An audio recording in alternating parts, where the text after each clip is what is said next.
Rebels ವಿರುದ್ಧ ಲಿಂಗಾಯತ ಅಸ್ತ್ರವನ್ನ ಪ್ರಯೋಗಿಸಿದ್ದಾರೆ ರಾಜ್ಯಾಧ್ಯಕ್ಷ ವಿಜಯೇಂದ್ರ.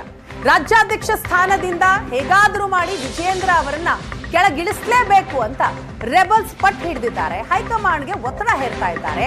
ಆದರೆ ಪರೋಕ್ಷವಾಗಿ ಈಗ ವಿಜಯೇಂದ್ರ ಮಠ ಮಾನ್ಯಗಳ ಬೆಂಬಲವನ್ನ ಕೋರಿದ್ದಾರೆ.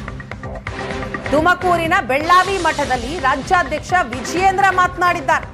ಪರೋಕ್ಷವಾಗಿ ಮಠಗಳು ಬೆಂಬಲಕ್ಕೆ ನಿಲ್ಲಬೇಕು ಅಂತ ಮನವಿ ಮಾಡಿದ್ದಾರೆ.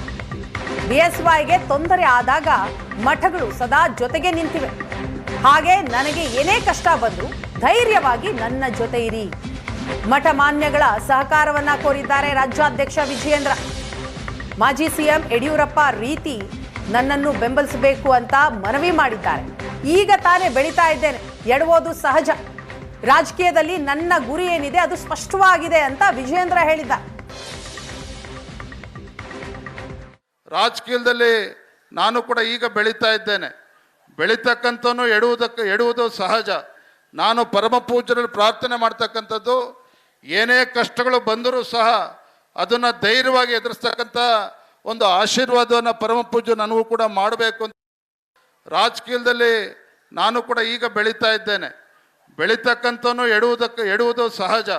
ನಾನು ಪರಮ ಪೂಜ್ಯರಲ್ಲಿ ಪ್ರಾರ್ಥನೆ ಮಾಡ್ತಕ್ಕಂಥದ್ದು, ಏನೇ ಕಷ್ಟಗಳು ಬಂದರೂ ಸಹ ಅದನ್ನು ಧೈರ್ಯವಾಗಿ ಎದುರಿಸ್ತಕ್ಕಂಥ ಒಂದು ಆಶೀರ್ವಾದವನ್ನು ಪರಮ ಪೂಜ್ಯ ನನಗೂ ಕೂಡ ಮಾಡಬೇಕು ಅಂತ. ರಾಜಕೀಯ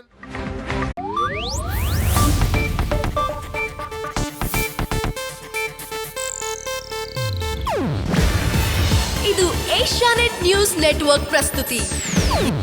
ನೀವು ನೋಡ್ತಿದ್ದೀರಾ ಏಷ್ಯಾನೆಟ್ ಸುವರ್ಣ ನ್ಯೂಸ್.